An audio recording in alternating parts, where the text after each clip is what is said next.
few years ago, my friends and I decided to go camping for the weekend over the summer for a girls' trip. We live fairly close to the Blue Ridge Parkway in North Carolina.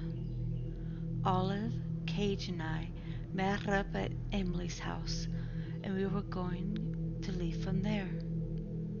Shortly after we all arrived, we loaded everything up into Cage's car, since it was the only four-wheel drive car.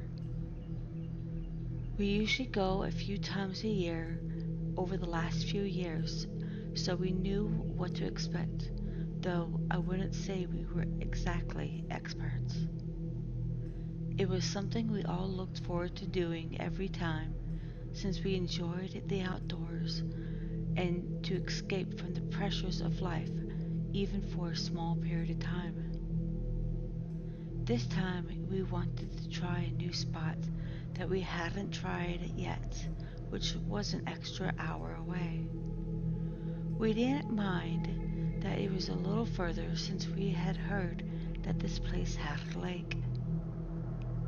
Olive had brought firewood since we weren't sure if this place had enough wood on the ground for us to use for the fire. We also brought two tents, food, drinks, chairs, and other equipment that we had needed for this trip. Once we got there, we found a great spot to set up our tent, far enough from the road, yet not far enough where we didn't have far to go when we leave. We spent some time taking in the beauty of the view of the lake before unloading the car. After a few minutes, we started talking where to set things up. We agreed on a spot where Olive and Cage took the two tents from the car to set up, while Emily and I decided to unload the rest of the car. After the car was unloaded, Emily started working on where the fire pit was going to be, while I worked on setting up the chairs and everything else. We didn't need the fire yet, though we didn't want it to be trying to work on it when it got dark. When everything was done, we all sat down in the chairs to enjoy the beautiful view. By this time, it was about 5 p.m., so we decided to cook something and eat while we watched the sunset over the lake. The sunset was even more beautiful than any of us could possibly imagine, with all the reds, yellows, and oranges. They were reflecting into the water, just making the scene unreal. After the sunset, we still had a teeny bit of light left. We decided to start the fire and clean up some. Suddenly, there was a twig breaking off in the distance, making us all jump. We started laughing, saying it was just probably a deer or something. For a while, we sat around the fire, talking and laughing, when we thought we had heard footsteps off in the trees. Olive grabbed a flashlight and aimed it toward the direction that we had heard them from, but we saw nothing.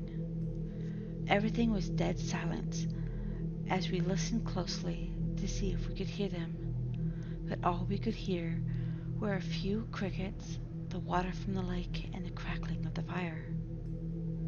Again, we brushed it off, and Emily said that we may have been just an animal and that we were just scaring ourselves.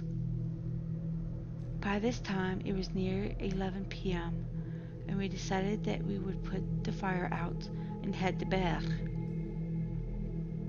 Olive and Cage took one tent, while Emily and I took the other one. It usually takes me a little time to fall asleep in the first night in a new spot, so I was just listening to the sounds of nature. About 10 minutes of lying there, I looked over at Emily for a moment and saw that she was already fast asleep. Just then, I had heard the footsteps walking towards our tents. I quickly reached over and shook Emily, whispering her name to wake up. Luckily, she was a light sleeper and started to ask what when I told her, "Shh, listen." She asked me if it could be Olive or Cage pulling a trick on us, and I told her no, they weren't that type.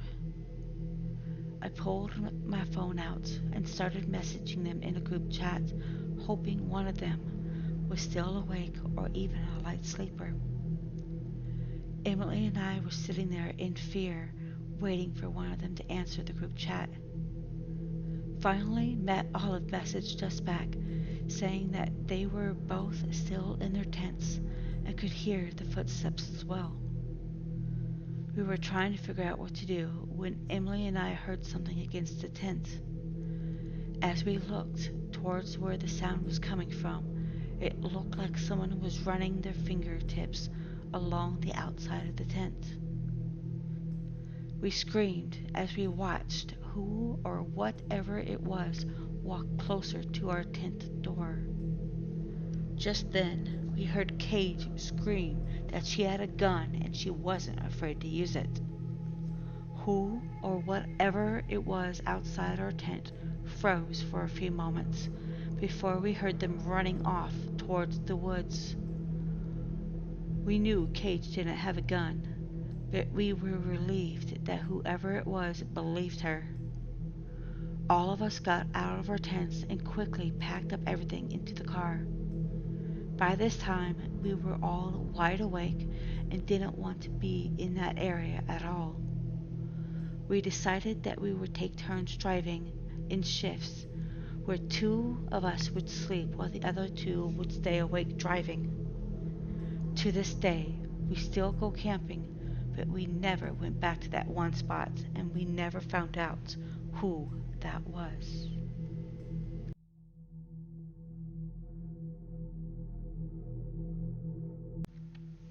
I live in Oregon, and I've been camping in the woods near the border of Washington since I was a kid with my dad and brother. Now that we're older and our father is no longer able to go, it's just been my brother Blake and I. But there was one trip we had last year that neither one of us will ever forget. Blake arrived at my house to pick me up since it was on the way. We loaded up all the stuff into his car and we drove the 2 hours to our favorite camping site. When we got there, it was already taken by a couple other campers, so we decided to continue to another area. After about 30 minutes of driving around, looking, we finally found one that wasn't taken.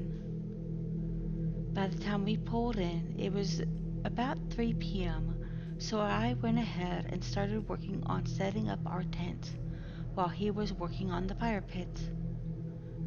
During this, we thought we heard what sounded like two sticks being hit together off in the distance. We thought it was a little odd, but it could have been another camper. We continued to set up our stuff when we could hear those strange sounds every so often. Blake and I were trying to figure out why someone would be making those sounds for so long. I asked if he thought they sounded like they were coming much closer. Just then, the sound stopped, and Blake spoke up, saying that it's probably just some teens playing tricks on each other at another campsite. We laughed since we had pulled some stuff like that to each other growing up. After we finally finished setting everything up, we sat down and enjoyed the view. As we were talking about what was going on in our lives with our jobs and wives back home, we heard those noises again, but this time much closer. We turned towards the direction it came from to see where it was coming from, but no one was there. At this point, the sun was just starting to set. Blake stood up, grabbing his rifle that he always brings on our camping trips since we were teens. He thought we should go towards the sound with the gun and see who was doing it. So I stood up and we started in the direction it was coming from. We walked for several feet into the woods trying to follow it the best we could. The strange thing was, no matter how fast we walked, the sound was always the same distance. It was never closer or further away as we moved. I told Blake that we should go back since it was getting darker the further we went. He agreed with me, and we turned to go back right as the sounds had stopped. Since we left our flashlights at our camp inside of our backpacks, we wanted to get back before it got really dark. Plus, we also know it was stupid, but the fire was still going with no one to watch it. As we got back to our camp, we stopped dead in our tracks. The fire had been put out, and all of our stuff had been put neatly away, stacked next to the car. It had taken us about an hour to set everything up with the two of us. Yet we were gone for only 10 minutes max, since we didn't go too far away from the campsite. Blake and I just stood there dumbfounded, not knowing how it was possible. I went over to the fire pit to touch it, just to find it ice cold. We couldn't explain how this had happened. Blake and I walked over to our stuff, talking about what to do next, since it was too late to set everything back up. Just then, those noises started back up, even closer this time. I quickly grabbed the flashlight from the backpack and aimed it in that direction while Blake aimed his gun. We thought we saw someone or something standing next to a tree just outside of the light beam in the woods. They were much taller than we were by a good head. Now, my brother and I weren't short. We both stand at 6'1". Suddenly, we saw three more stepping out from behind some trees, staying at the same distance as the other one. All of them were the same height as each other. That was when we quickly threw our stuff into the back of a car and booked it out of there. Neither one of us had ever experienced anything like that before, nor have we stepped foot back in those woods. This year, we're talking about finding a different camping area to go to.